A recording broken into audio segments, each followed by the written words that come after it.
Word of God. It gives me abundant life. I am not just a hearer of the word, I'm a doer of the word.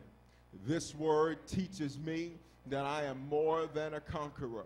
My spirit and my mind are prepared to receive and apply the message that I am about to receive. Remain standing, if you will, for just a few more moments. Go to Isaiah chapter 44. Isaiah chapter number 44. Don't forget, you can connect with us on the Twitter and on the Facebook and on the YouTube. Not Twitter, the Twitter. Not Facebook, the Facebook. Not YouTube, the YouTube. That's just the way we do it where I'm from. Isaiah 44:3, you got it? Y'all ain't got it? If you're still flipping, say, hold on, Bishop. All right, I'll wait for you. I'm going to wait on you. Now, if you're going to play that game where you're going to flip to Nahum and pretend like you're in Isaiah, I'm going to give you an extra couple of minutes just so that way. Isaiah 44:3, it's on the screens. It says this, for I will pour water upon him that is what? Thirsty. Shout it at me. Thirsty. And floods upon the dry ground. So we've got two things happening here. God says, if you're thirsty, I'm going to pour water on you, the individual. But he says, then I'm going to send a flood on the dry ground. Dry ground here represents your life. Can we just be honest? Is there anybody in here that there's certain areas of your life where you've just felt like it's dry ground? That there's just certain areas where you feel like you got victory, but there's certain areas where you look at that and sometimes you just want to shut the door, pretend like it ain't even in there. Can we be honest today? Look at your neighbor and say, you might as well tell the truth. Tell him, because he's going to be all in your Kool-Aid today. He's going to be, and what's the flavor? Red.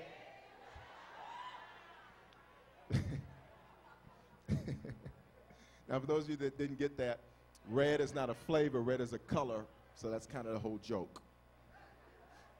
Here it is, I will pour my spirit upon thy seed, and my blessing, the empowerment to prosper, to do well, to be made whole, upon your offspring. Which means the outpouring that we've declared in our church that began last week is not just going to affect you. And if you're a young person, it's not just going to affect you.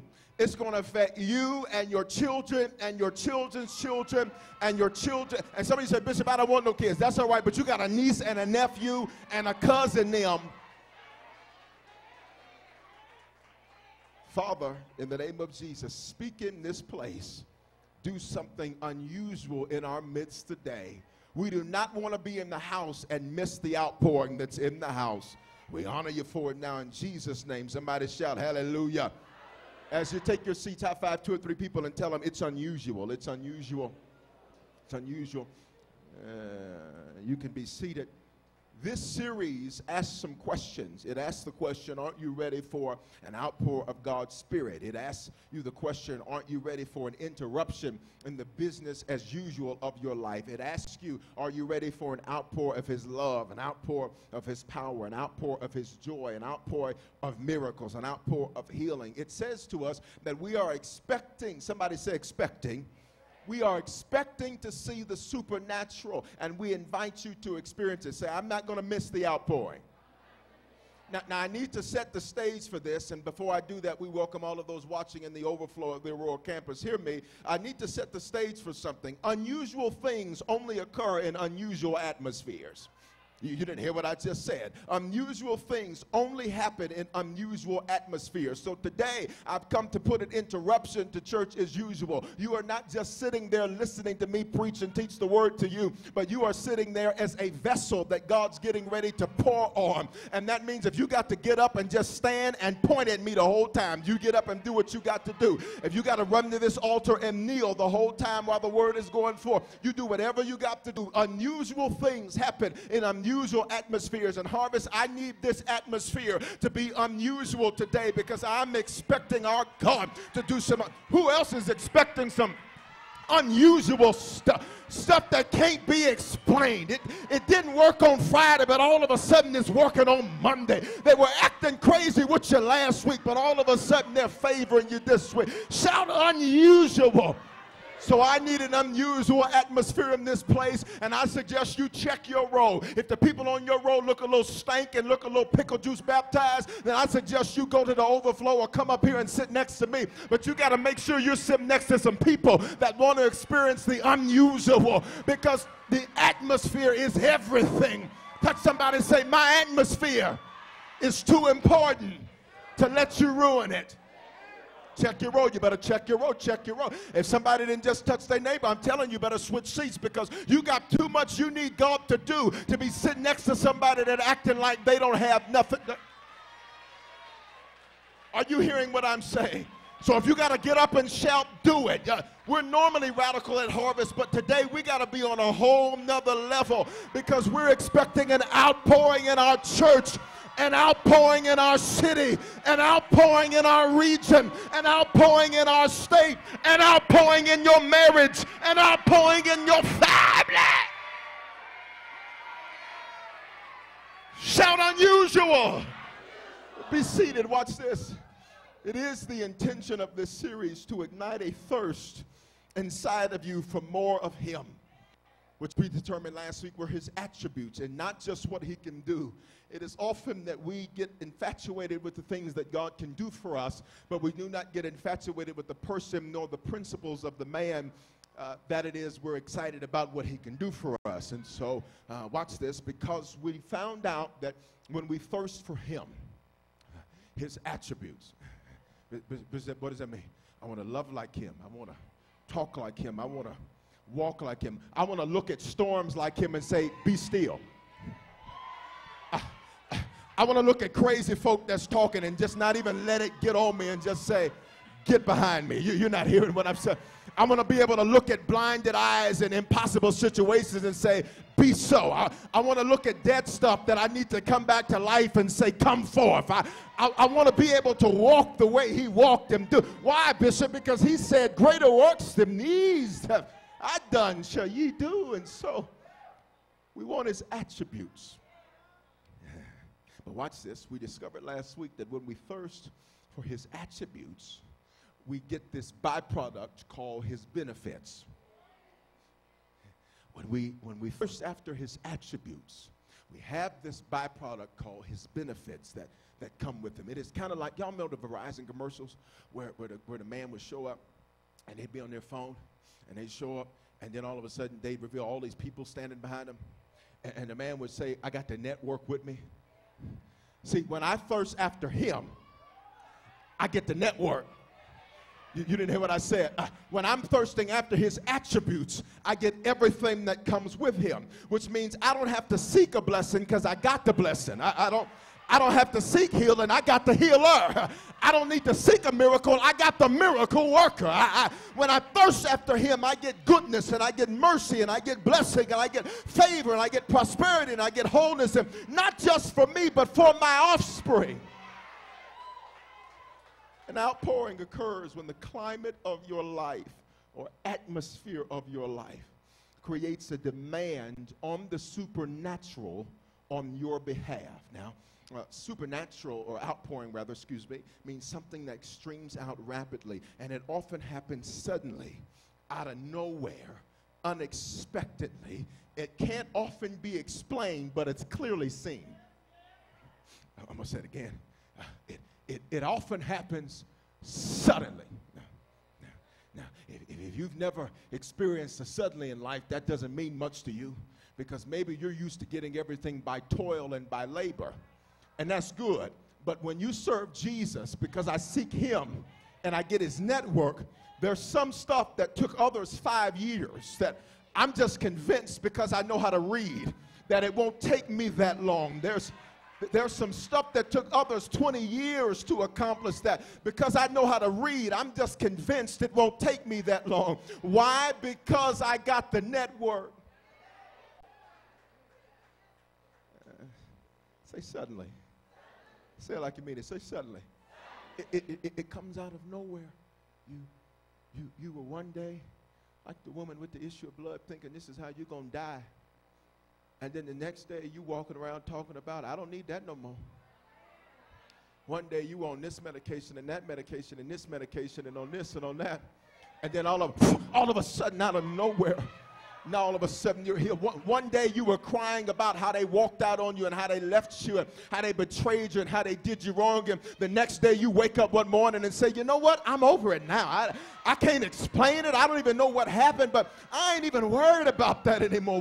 One day you were crying over the house you lost and over the car you lost, and all of a sudden you wake up one morning and say, that's all right, because God's got something bigger and better for me anyhow. He'll never allow something to be taken from me and not give it back to me. Come here, Mark chapter 10, 100-fold greater than what I had in the first place. So I'm just suddenly, boom, suddenly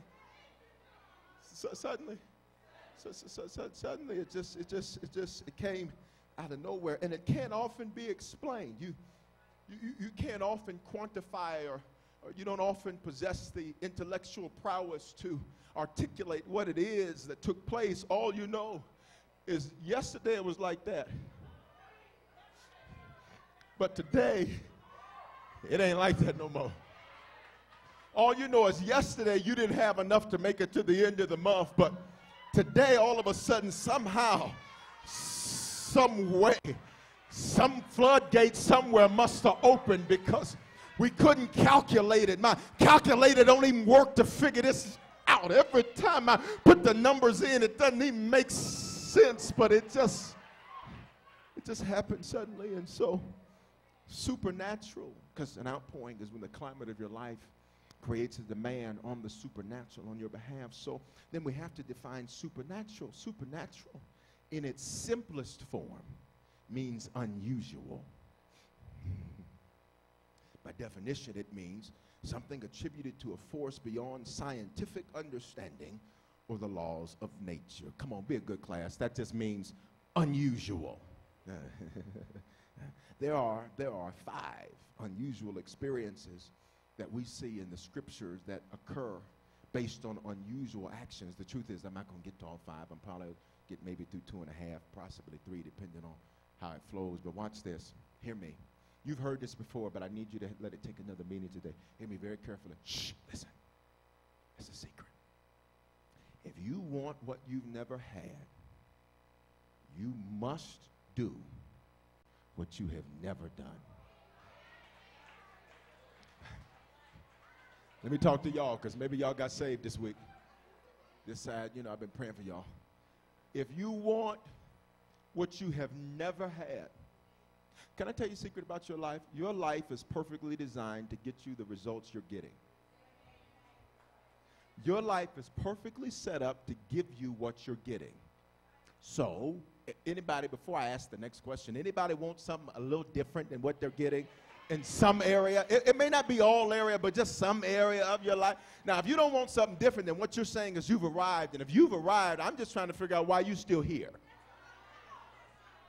Because when you stop growing, by definition, you've died. See, the definition of life is to continue to grow and to process. So when a person stops growing, by definition, they've died.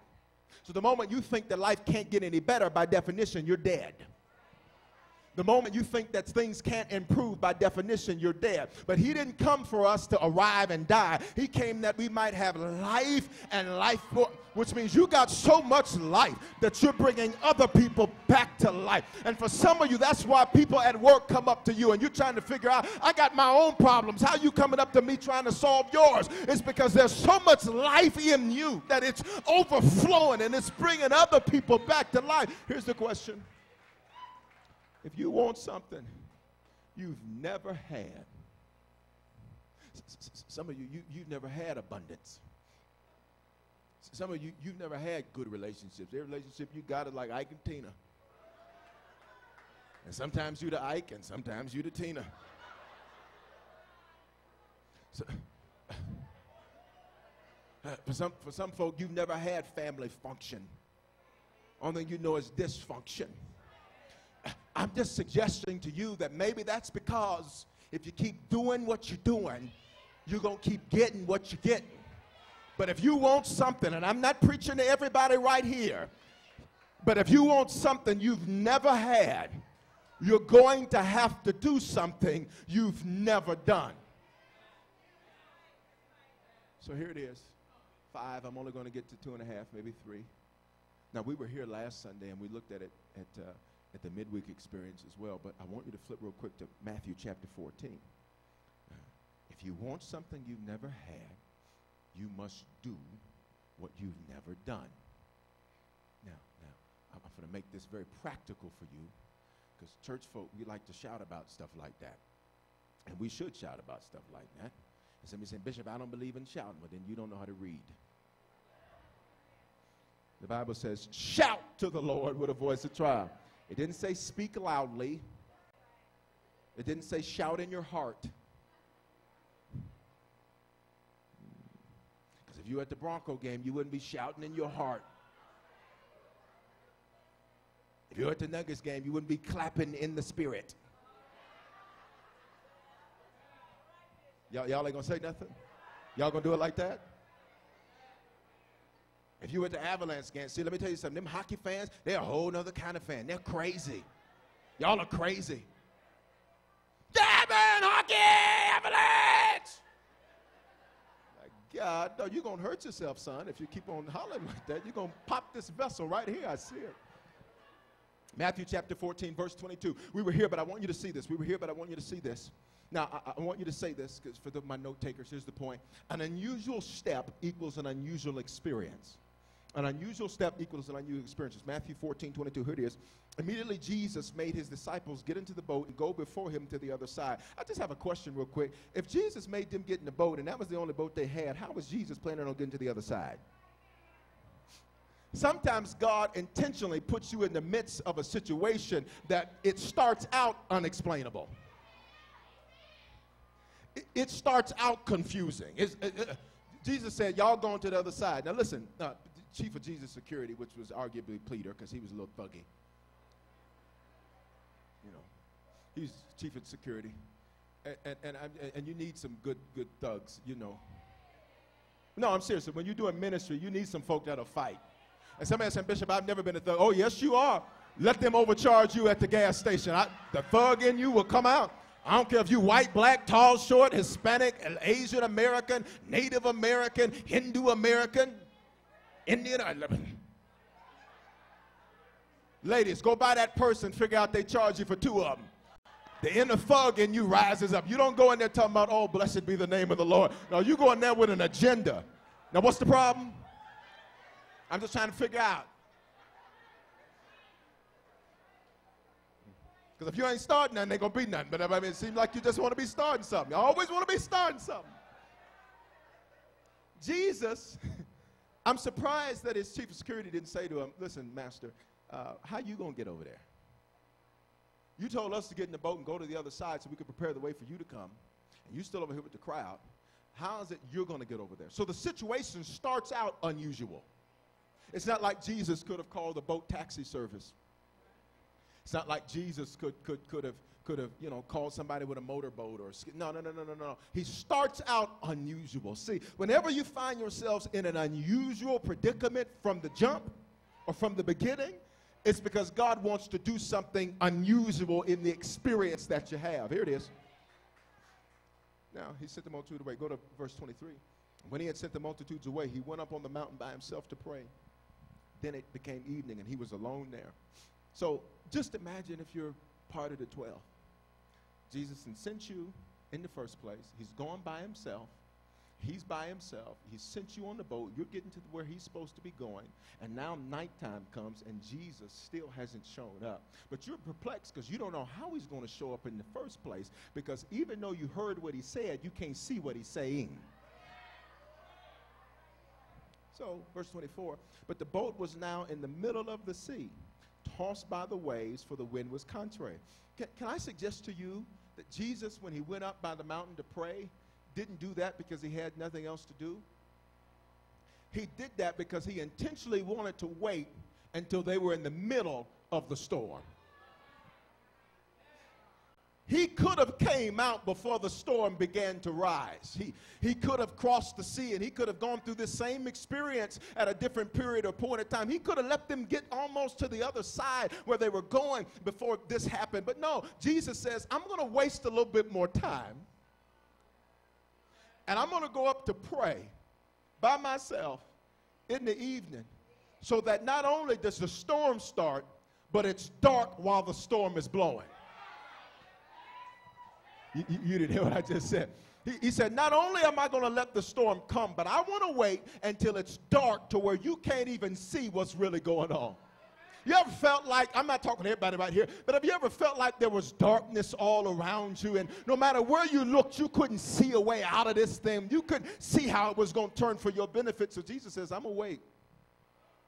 I'm going to do just like I did with Lazarus.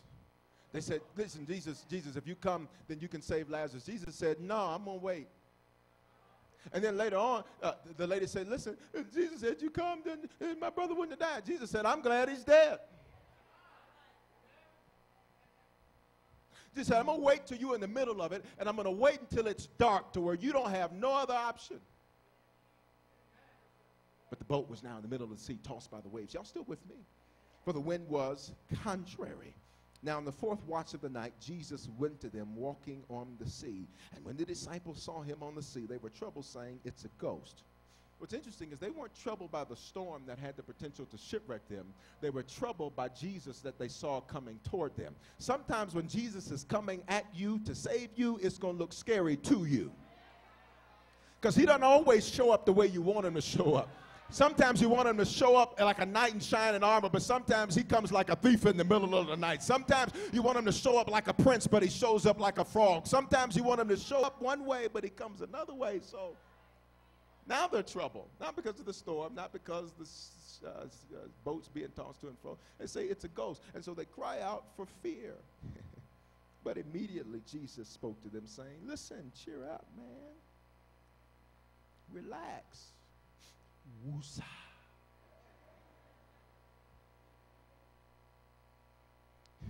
It is I. Don't be afraid. And Peter answered him. Now this is interesting because Jesus didn't ask a question. Okay, your neighbors just didn't get it. But immediately Jesus spoke to him. He did what? Spoke. That's a statement. That's a declaration. Ends with a period, not a question mark. And immediately Jesus spoke to them, saying, be of good cheer. It is I. Do not be afraid. But verse 28 says, and Peter answered him and said, well, wait a minute. We got a problem now. We have an issue because the Bible evidently did not understand what happened in the previous verse. Because in the previous verse, Jesus gave a statement, but yet it says that Peter's giving an answer, which means every statement that Jesus has embedded in it is a question. Everything God says embedded in it is a question. You didn't hear what I just said. Everything that he says in the midst of it is a question. He said, but immediately Jesus spoke to him, saying, be of good cheer. It is I, do not be afraid. And Peter answered him and said, I says, Lord, if it's you, command me to come to you on the water. But wait a minute. Peter answered a question that was not clearly asked in the text. Which means by deductive logic, we have to now presume that the question that was asked is, Peter, are you going to stay afraid in the boat? Or are you going to get out the boat and come to me? Jesus didn't ask it directly, but embedded in the statement was the question. What has God said to you that embedded in it is a question? He said start the business, but embedded in the question is, will you trust him to give? You didn't hear me. He said stop worrying about what people are saying about you, but embedded is do you trust that he'll make your name great? He says, I am the God that heals you, but embedded in that is a question. Do you believe beyond what you can see? He made a statement, but embedded was a question. In verse 29, so he said, come. Now listen to me. The supernatural was natural for Jesus because God dwells in the supernatural. But for Peter, somebody say Peter. But for Peter, walking on the water was supernatural because it was unusual for him. You missed what I just said. Jesus walking on the water was not supernatural to Jesus because Jesus is God. He is the, come on, be a good class, the anthropos. He is the God-man. He's so much God you can't believe he's man. He's so much man you cannot believe that he is God. He is Emmanuel, God with us now. He is Yeshua HaMashiach. He is Jesus the Messiah. And so now watch this. It's not unusual for him to walk on water because he dwells in the supernatural. But it would be unusual for Peter to walk on water because Peter's not used to doing that. I want you to stay with me. Unusual doesn't have to be something huge. It's just not the usual for you. Now, I got to make this real simple because I don't want you to miss the point. Because sometimes when we say do something, you got to step out on faith. Sometimes people think that means doing something crazy and wild and big and huge and gargantuan. But the truth of the matter is, how did Peter get out the boat? One step. You missed it. He stepped from the usual into the unusual. Okay, maybe them will get it because they ain't got it. He didn't say, Lord, lift me up high above the water and let me levitate over the water. Namaste. Warrior one. He didn't do all that. You know what he did? He said, well, it'd be usual for me to stay here in this boat. So I don't know how to float on water. But what I do know how to do is take a step. You're going to get this in just a minute. God says for you to experience the supernatural in your life, it doesn't have to be this big, huge thing. You just got to have the ability to take one step. I ain't got to figure out what the next step is after that. I just got to be able to take one, and I got to learn how to pick them up and put them down. I just got to take one step. Somebody shout one step. But now watch this, I got to move. It was one simple step that created an unusual experience. He's never seen anybody else walk on water. We've been over this last couple of weeks, but watch this. He's never seen anybody else do that. None of his friends, none of his family, nobody in his bloodline has ever done that. And it wasn't because Peter had, watch this, a supernatural ability. It was because Peter had the ability to take a step. Okay, let me work this right here. Let me work it like a part-time job. Here it is. How do you walk on water? One step. Let me throw you off here. How do you eat a hamburger? One bite. Let me throw you way off. How do you eat an elephant? One bite. How do you build a Lego castle? One block at a time. Oh, okay, How do you build a skyscraper? One beam at a time. Bishop, what are you trying to say? How do I experience the supernatural? One step. Somebody's going to get it. How do you experience unusual in your life? One step. It ain't got to be something that's huge and big. All I got to do is know how to take one step. I was talking to somebody this week. Watch this. I was talking, and I told him I was going to use this story. So I'll give them credit for it. I won't say their name to protect the innocent and the guilty. I was talking to somebody this week, and they came and met me, and they said, Bishop, I want to talk to you because I want to make some career changes, and I want to move. I'm sick of Colorado. And I said, well, I've been there. In fact, every other week I have to pray myself out of that place. Oh, that's too real for you? Bishop, what are you trying to say? I know you love Colorado because you like skiing and stuff. I ain't into that. So that don't do nothing for me. You understand? I like the weather to not be a schizophrenic. If we're going to be in the 70s, let's be in the 70s all week. Let's not be in the 70s on Monday and Tuesday. And then it's -7 on Wednesday and Thursday. Because you're confusing my sinuses. They don't know what's really going on. And so I'm sick of going to the Mucinex counter. They're thinking I'm sniffing it or something because I'm in there every few days trying to just, oh, y'all gonna look at me like that? Okay, forget you then. She said, no, but we thank God for our city, and we love our city, and we love our state. Amen, hallelujah, thank you, Jesus. Amen, amen. So now look here. She said to me, she said, Bishop, I want to make some career moves, and I want to move. I said, okay, talk about the career moves. And they said they wanted to go into real estate and stuff like that. I said, so talk to me about that. I can help you with that. Talk to me about what you want to do. And they want to do, some different things in real estate and some investing. And I said, okay. I said, that's great.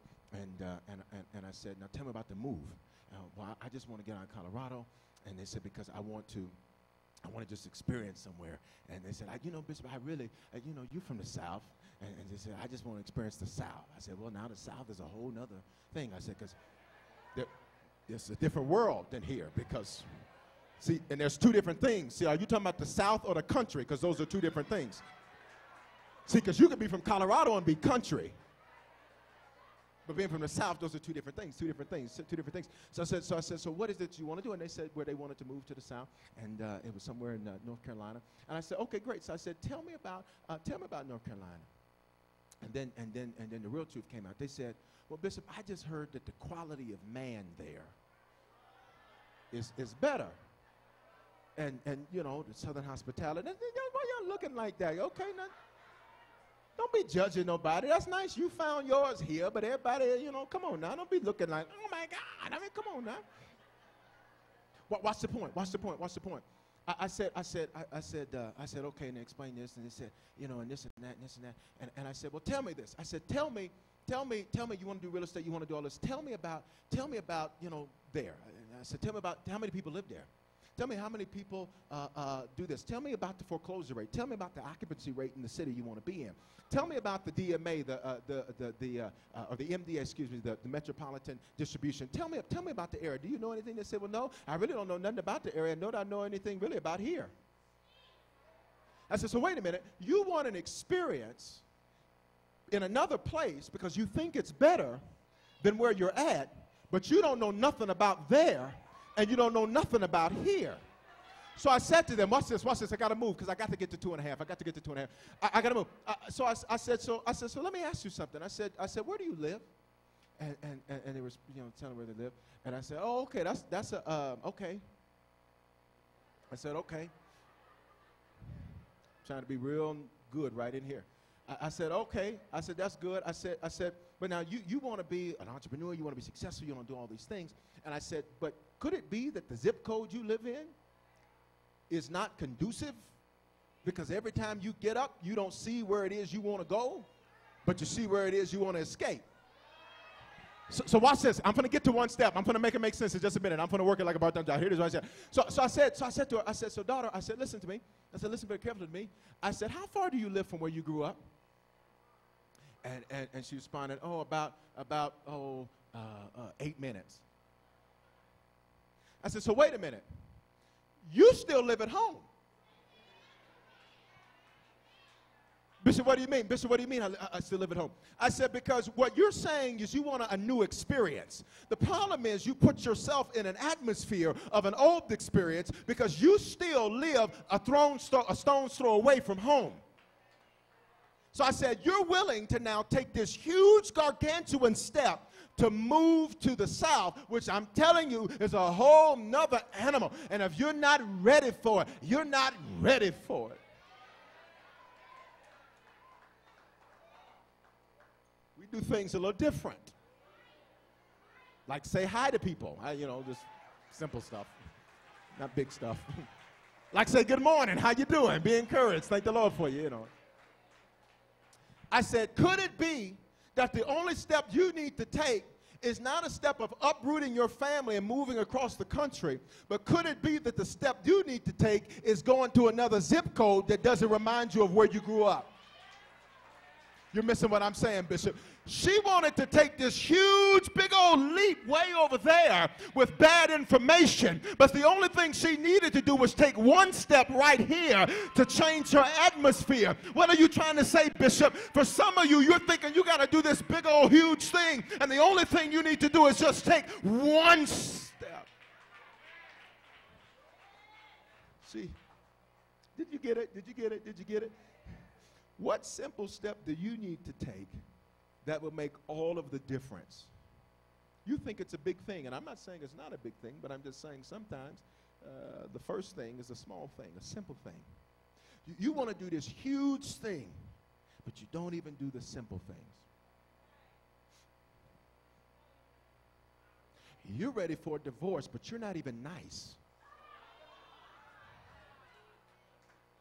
You say you're ready for ministry. You can't even show up to church on time. See, it's going to get real quiet right through here. That's okay. I planned it in the message. I planned it. You say you want your children to serve God, yet they see you skip church. And we got a paradox. It's real quiet in the church. Y'all should have told me if I was coming to the cathedral today. Could have dressed appropriately in His Eminence's garments. What small thing do you need to do? you, okay, I'm going to leave that alone. I'm going to leave that alone. Say amen. If you don't say amen, I'm going to just say it again. What small, simple thing do you need to do? For some of you, and hear me, because I'm not judging you. What I'm saying is one simple, small step is how Peter experienced the supernatural. For some, it's just faithful church attendance. For some, you're saying, oh, my God, I don't know why my life won't change. It's because you just won't even be faithful to get the lessons. And you keep taking tests unprepared. You come here to get the lessons so you can take the test. But when you take the test, you didn't get the lesson, so now you're guessing. And the problem is tests in life, they're open note. An open book. And you sitting here, oh, I don't know, is it A, B, C, or D? By the way, they're not multiple choice tests either. They're open-ended. Because a multiple choice test, it discerns your ability to be able to differentiate and come to a conclusion. It discerns your ability to be a difference engine. It does not discern your ability that you know the information. An open-ended test now reveals whether or not you know. You can guess on a multiple. Come on, can we be? How many of us? Some of y'all, the way you graduated was because of multiple choice. And you thank God for the scanning thing, because if it wasn't for multiple choice, you would, and you just go along the line, you'd be making pictures like a pyramid. A, B, C, D, E, F, E, D, C, B, A. And then you get creative. A, B, B, C, C, D, D. For some, the one simple step is just faithful serving. For some, it's just being a person of integrity, saying the truth.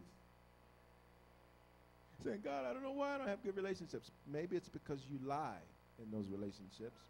I'm not judging you, okay? Okay, I'm just asking questions. Maybe your one step is that you just need to be timely.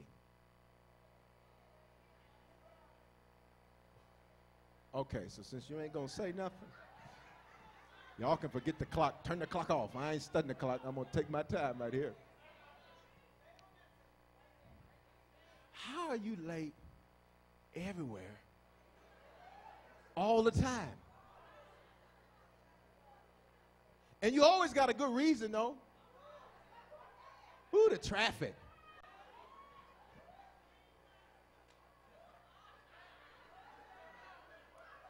So you didn't know? Quiet up in here. This is the quietest I done heard y'all. Ooh, my kids.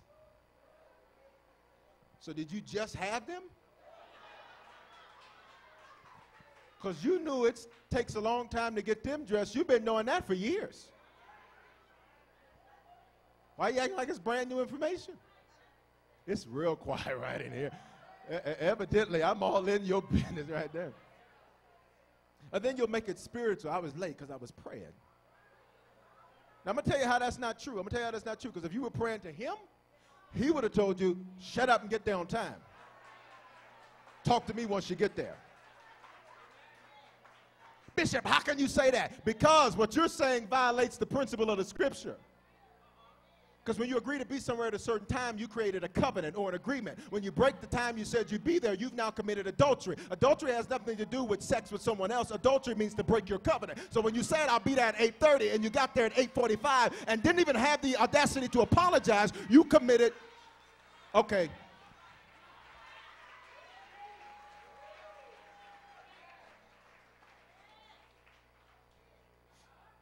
Okay, I'm going to leave this alone, because for some, the one step you need to take is submission to a leader. You don't submit to nobody. Can't nobody tell you what to do. He a man just like me. But he got something you don't.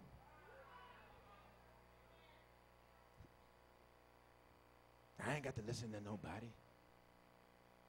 Ain't nobody finna tell me what to do. Ain't nobody got time for that. God can only trust you to lead to the extent he can trust you to follow. So if you're a bad follower, by definition, maybe leadership wouldn't be your thing. And then some people will become bad. See, it's real quiet. That's cool. I anticipated it. And then some people will intentionally be bad followers because they believe in their call to lead greater than they believe in their call to follow. And so they'll say, well, I do what I'm supposed to do if I was in charge, but you're never going to make it to be in charge because you don't know how to follow. It's quiet in here. I guess I should have saved this for a Wednesday. For some student, your one step is not doing some big old thing to start the next Facebook or begin the next Twitter. Something only you need to do is just listen to your mom and them. Oh, now they shout. Look at y'all. Y'all something else. Now let me translate, Denver. Mama and them is a Southern colloquialism for mother and father and whoever their designees are. That's the and them. For some student, all you got to do is just listen to what they say. But Bishop, you don't understand. No, I do understand. I understand that you've convinced yourself that you can see farther, that you know more than them. The issue, though, is that any parent that loves their child has the audacity to realize that sometimes you can't be friends with those you have to lead. Because you cannot receive from what you perceive to be your equal. I'm going to teach. For some, the one small step you need to take today is just reading your Bible consistently. Some people say, Lord, just take me deeper. Lord, I want to go deeper. Well, how is it going to take you deeper and you ain't even opened the book? Lord, just give me a revelation of what? What do you want him to reveal? He can reveal to you the place you left the Bible.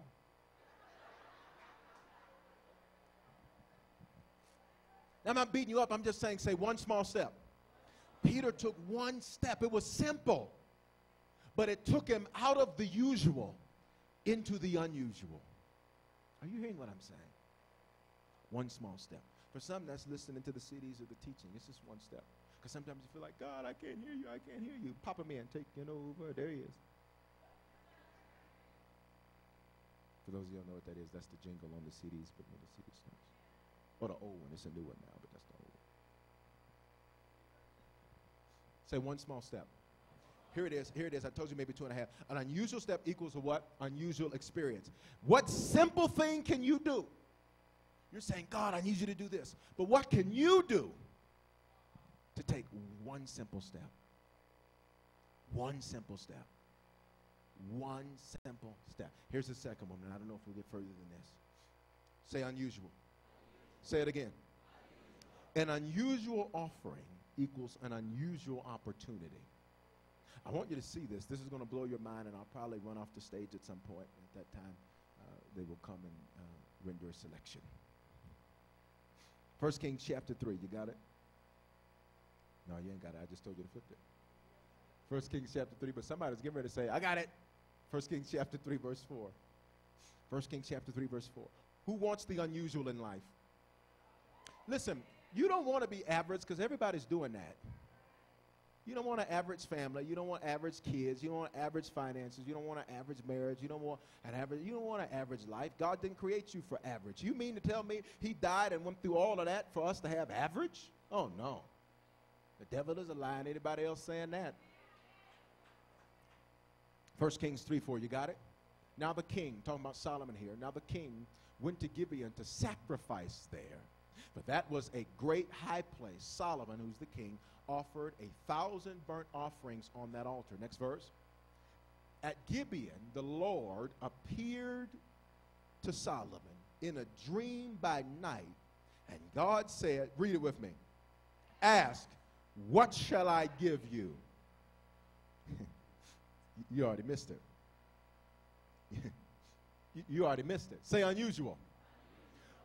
God appears to King Solomon in a dream and says, listen, your offering was so unusual that I'm not just going to give you a financial harvest back. He said, what your offering revealed to me is something great about what's in you. People say, Bishop, why are you talking about offerings? Why are you talking about that kind of thing? Because I know what some of them think, oh, here he goes, talking about giving. Here he is. I knew he was going to do it. Absolutely. You know why? Because you need more than what you have. And I'm not saying you're doing bad. I'm just saying what you want to be doing and where you want to be going, you need more than what you have. And if what you have in your hands is not enough to meet your need, it's not your harvest, it's your seed. But look at what I'm trying to get you to see here, because it's bigger than money. Say it's bigger than money. Because I've discovered that you can have money and it still not be enough if you don't have favor. See, when you serve God, he'll give you favor. And favor is always better than money, because favor will get you what money can't buy. Money can buy you a doctor, but it can't buy you health. Money can buy you a lawyer, but it can't buy you justice. Money can buy you a house, but it can't buy you a home. Money can buy you a spouse, but it won't give you the love of your life. You're not hearing what I'm saying. At Gibeon, the Lord appeared to Solomon in a dream by night, and he said to him, ask, what shall I give you? Okay, apparently we still aren't getting it. So I'm going to just rewind. You remember when you had to rewind the cassette tape? And that you'd always go a little too far. And then you hit play, and then you hit, and then it, okay. Solomon goes up. He's newly installed as king. He goes up. David was his father. He goes up to a high place, and he says, listen, normally in this circumstance, as the new king, we'd give one, we'd give two, we'd give a few. He said, but I tell you what I want to do. I want to give an unusual offering.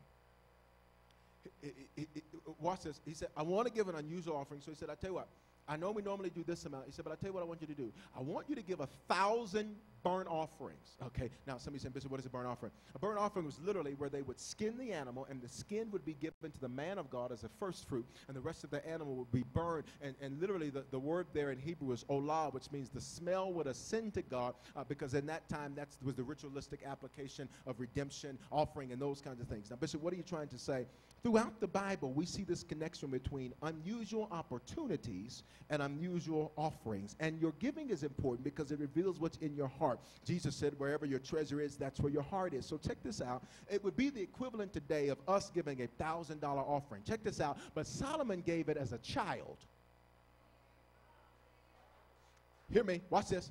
In this particular chapter, Solomon is estimated to be anywhere between 12 and 20 years old. And Solomon literally tells the Lord, he says, God, I'm a child. In other words, he says, I'm unlearned at knowing how to rule the people. He said, you've given me this opportunity, but I don't want to ruin it. You've opened this door, but I want to make sure that I maximize everything that's behind the door. You've given me this great thing in front of me, but I want to make sure that I maximize it. And so Solomon says, the rest of the kings before me, which would have only been David and Saul, he said, the rest of the kings before me, they may have sacrificed and offered this, but I want to give you 1,000 burnt offerings. And check out what happens. God looks down and looks at that and says, I tell you what, that show is unusual. So then God says, I tell you what, Solomon, because of the unusual nature of your offering, I got an unusual question for you. I don't normally ask people what they want. I normally tell them what they're going to get. But he said, Solomon, your unusual offering has done something in the heavenlies, and now I got a question for you. What do you want me to give you? You didn't understand that. It's a big thing when the King of Kings and the Lord of Lords and the creator of the heavens and the earth and the creator of everything that has been, that is, or that will be. It's a big thing when he says, tell me what you want. And he didn't stop there. He said, tell me what you need. And then he said, tell me if it ain't good enough for you. Tell me what you want me to give you.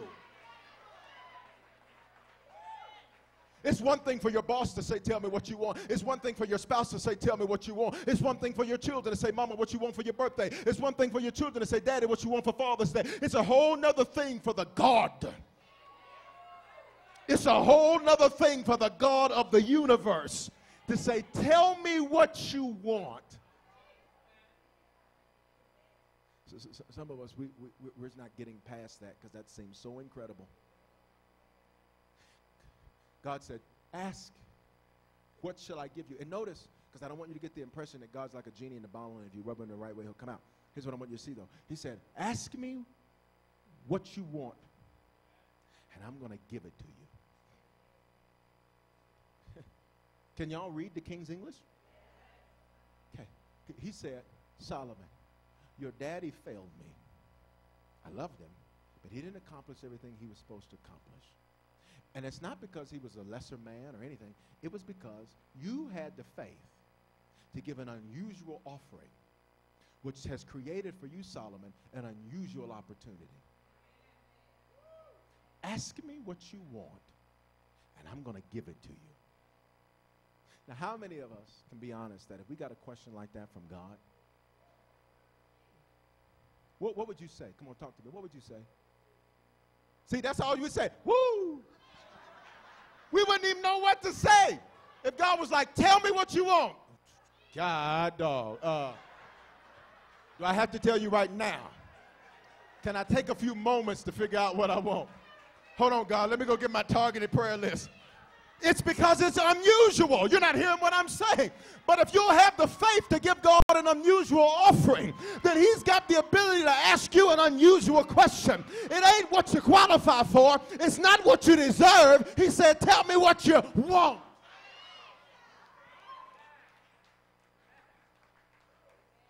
You know what we said, woo, when I asked that question? It's because we began to filter it through, well, what do I deserve? What can I handle? And God says, that's not the question. He said, the question is, what do you want?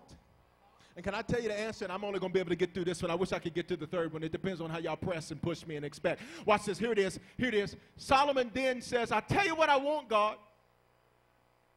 He said, I tell you what I want. He said, these are great people of yours, God. And he said, I've been made king. And he said, I tell you what the issue is, God, is that I understand that if I'm successful at the opportunity you give me, God, I don't need you to open the door. You've opened the door. I just want to make sure that when I get behind that door, that I can maximize everything. But who am I talking to? God's already opened some doors for some of you. It ain't an issue of opening the door. It's an issue of what you're going to do with the door that he's opened. Solomon said, I'll tell you what, God, give me wisdom. I'll surmise it to say that he asked specifically for understanding to rule the people, which later on the Bible declares was wisdom. He says, give me wisdom to rule your people. And you know what God says? The Bible uses some interesting language. It says, and this saying pleased God. Literally, it uses the word speech. So Solomon's given a speech. He was like in the oratorical contest. He's like, now, dear Father, in the name, he's giving a speech. He says, Lord, he says, what I want is wisdom. Because what I understand is, if I have wisdom, then everything else I need. Because, Bishop, what is wisdom? Wisdom is the appropriate application of knowledge. Wisdom is a shortcut. You can be smart but not wise. You can be intellectually advanced but not wise. You can have a 4.0 and be magna cum laude but still not be wise. You can have A's and B's but still not be wise. He said, I want to be wise because if I'm wise, then I'll never lack for anything. And do you know the story of this man, Solomon? Solomon is not only recorded as the wisest man in the scriptures, but he was, up until recent years, the richest man to have ever lived. God, they don't speak the King's English in a roar no more. Bishop, what are you trying to say? Wisdom gave him everything else that he wanted. He didn't have to chase money. Money started. He didn't have to chase opportunity. Opportunity started. He didn't chase relationships either. About 1,000 of them chased after him. 700 wives, 300 girlfriends, concubines. Are you here? Say unusual. You keep having the same opportunities everyone else does because you keep giving what everyone else does. Now let's make offering mean more than money. You keep serving the way everybody else does. You pray the way everybody else does. You keep doing it the way everybody else does, so you keep getting what everybody else gets. But you started, when I started this message, all of y'all were shouting about how you wanted something unusual. Say unusual. I don't have time to go to the next one, but I want to give you a preview of coming attractions. Real quickly. So what's the first point? Unusual step equals an unusual experience. What's the second one? Unusual offering equals unusual opportunity. Here's the third one. Here's the third one. You ready? Here's the third one. Preview of coming attractions. Unusual passion equals unusual miracles. I just got to give you a preview because I don't have time. Okay, just real quick, go to Acts 19:1. Put it up on the screen for him real quick. Acts 19:1. I just want you to see this. I don't have time to get here. We'll have to finish it later. I just want you to see this. Unusual passion equals unusual miracles. Now, Bishop, what is a miracle? A miracle is when the supernatural invades and does what you don't have the ability to do for yourself. A miracle is greater than healing because healing deals with the body, the emotions, the soul, mind, thoughts, will, emotions. But a miracle can transcend and be in any area. See, the miracle could be that your spouse finally comes to Jesus. You're not hearing what I'm saying. A miracle could be that your children finally get off the crazy boat. And somebody acting like Bishop. You need to learn how to be honest now. A miracle could be that that child you've been praying for finally puts down the weed. A miracle could be that that child you've been praying for finally gets out of that abusive relationship. And you talked to them, and you counseled them, and you prayed, and you put oil over them, and you put the cross on the door, and then you went and you thought you was Catholic. You prayed over some water and said, take it in Jesus' name, take it in Jesus' name. You did all of that, and none of it worked, but a miracle. And miracles happen for people with unusual passion. Can I just give you a preview real quick? Acts 19, verse 1, here it is. And it happened while Apollos was at Corinth that Paul, having passed through the upper regions, came to Ephesus. Ephesus means, watch this, by definition in the Greek, it means to relax or let go. And that'll make sense when we finish it here. And finding some disciples, here it is, go to verse 11. Now God worked what? Stop. Where is he at? Ephesus. What did God work? Unusual miracles. Now, who were the miracles for? Were they for Paul? No. Were they for the man of God? No. Who were they for? The people of Ephesus. Now, God worked on you. You know what an unusual miracle is? Unusual miracle is to where even in your most extravagant of dreams and visions and imaginations, you couldn't see that. An unusual miracle is even in all of your thinking and all of your belief that God is great and he can do the impossible. A miracle says, I sure didn't even think that. I never thought they'd be sitting next to Now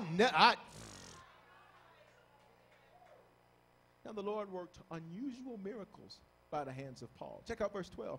So that even the handkerchiefs or aprons that were brought from his body to the sick, the diseases left them, and the evil spirits went out of them. Say unusual. Say it again, say unusual. Now listen, we can do this one of two ways. I can drop my anchor right here, or I can tell you why they got that.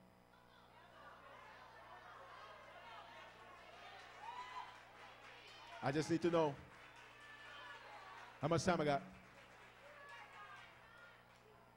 I just need to know, because I know y'all got soccer games and football games and basketball games and track meets and Baskin-Robbins 31 and all this, and got to get your Jamba Juice and your Orange Julius and all this here. I understand that. But I think it's a few people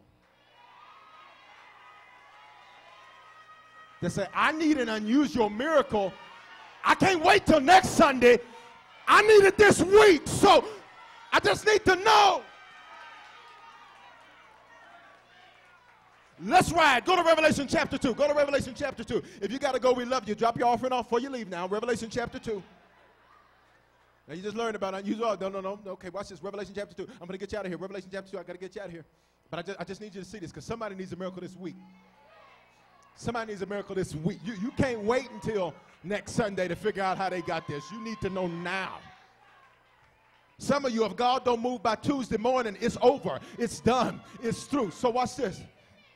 Revelation chapter 2, verse 1, I will watch this. To the angel, which means pastor there, at the church of Ephesus. Now remember, I told you Ephesus means to relax or let go. Now notice the inference. It's to become lackadaisical. To the angel of the church where they became lackadaisical. Write these things, who says the 7 stars in his right hand, who walks in the midst of the 7 golden lampstands. I don't have time to explain it to you. Verse 2, I know your works, your labor, and your patience, and that you cannot bear those who are evil. Evil in Hebrew means contrary to. And I know that you have tested those who say they're apostles. Now watch this. Let me give you a relevant meaning for yourself. Apostle means one who is sent. So check out. Let me make it relevant for you. He says, and I know that a bunch of people have told you that they've been sent to your life. But look at it. But you found them out to be liars. He said, I know there's a lot of people that said that God had sent them to you and they can't believe they found you and oh God, thank God for you. He said, but you found them out to be liars. Okay, watch this. Verse 3, and I know that you've persevered and you have patience and you have labored for my name's sake and you have not become weary. Now you think that sounds good, right? But look at, now this is Jesus talking. Look at his indictment against them. Nevertheless, I have this against you, that you left your first love. He said, you don't pray like you used to. You don't worship like you used to. You don't come to church like you used to. You don't love other people like you used to. He said, you left your first love. He said, you exchanged me for my hand. He said, you left your first love. Check this out, verse 5. He said, remember, therefore, from where you have fallen. Repent. Now check this out. He was writing to church people. He wasn't writing to people who sometimes the churches say, oh, they backslid. No. He wasn't talking to people like that. He was writing to people that sat up in the church, but he said, but you had fallen. You were still present, but you had fallen. Oh, Jesus. He says, remember, therefore, from whence you've fallen. Repent. Turn. Change directions. And do the first works, or else. I love Jesus. Now, we love Jesus when he's talking about I love you, and I'm going to change. Oh, y'all, it got real quiet there. You love God when, oh, I love you, and oh, I died for you, and what's going to separate you from you? You love that one, but you got to love this one too. He said, now, remember and get it right, or else. Parents, you ever had to say to your children, if this room isn't clean, by the time I get back from the store, don't play with me, little boy. Which means or else. Here it is. I'm through. Here it is. Or else I will come to you. Go back. Or else I will come to you quickly and remove you from your lampstand from its place unless you repent. Change. Bishop, what are you trying to say? Can I give it to you real quick? I got to give you the abbreviated version. Works there in the Greek, when he says do the first works, is the Greek word orgon, which means it's a deed or action that carries out and completes an inner desire. He said, go back and do the first deeds or actions that carry out an inner desire. But Bishop, what are you trying to say? They got unusual miracles because they had unusual passion for Jesus. Okay, you're not hearing what I'm saying. Not just unusual passion for him, but unusual passion for the things that were important to him, like building his church. They didn't have to be cheer-led to praise and worship. They came in and said, I got a song on my own lips. So if it ain't no praise team, if they don't sing nothing, I'll sing by myself. Why? Because I've got unusual passion. And since they had unusual passion, they saw unusual miracles. Why do you have to be cheer-led? Why do you have to be reminded of what he's done just to get you to say hallelujah? I told you this last week. I'm through. The climate for an outpouring is set by one word. What was it? Sacrifice. To give up or to offer. And we told you last week that we don't sacrifice or do things in order to earn God's love, but the biblical pattern teaches us that those 4 things created an atmosphere for an outpouring. And we talked about last week fasting and praying on every Wednesday during the series until sundown. It's amazing because then people came into church eating hamburgers. Now, the sun clearly wasn't down at 7 o'clock. I'm not beating you up. I'm just saying, what you need ain't worth no dollar cheeseburger.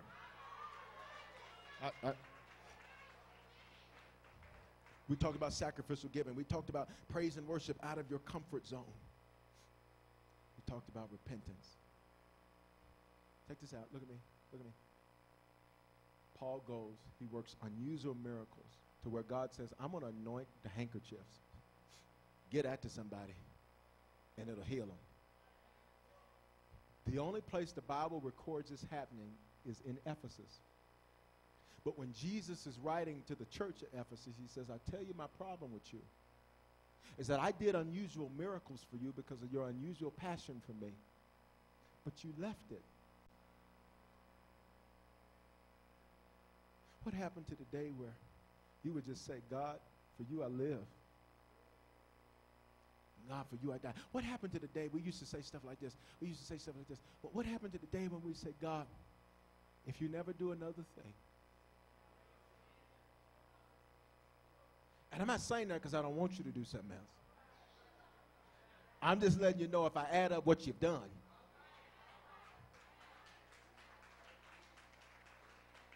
What happened to when you couldn't wait to get into the auditorium? What happened until you couldn't wait for the message to start? What happened until you could? What happened? He said they had unusual miracles because they had unusual passion. Listen, what are you trying to say? Perhaps the miracle you need lies behind the passion you lack. And Bishop, but what's the solution? What can I do? What are you saying?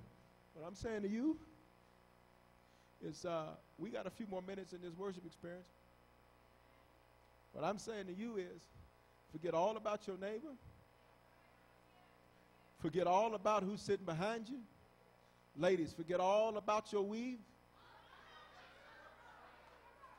You got to trust that she sold it in good. Some of you don't wear a weave. That's okay. I'm coming your way. Forget all about your wig. Forget all about your Mac. I know it took you 45 minutes to get it right this morning. I know. Young people, forget all about trying to be cool. Why you trying to be cool for people ain't got nothing?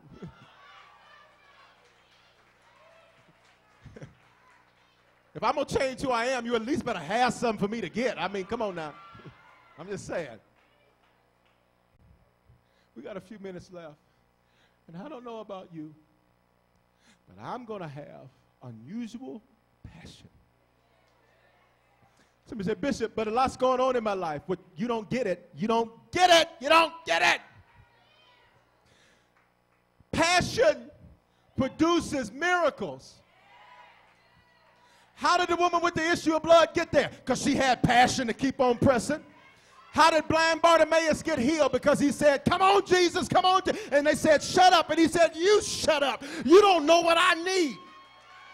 Your mama.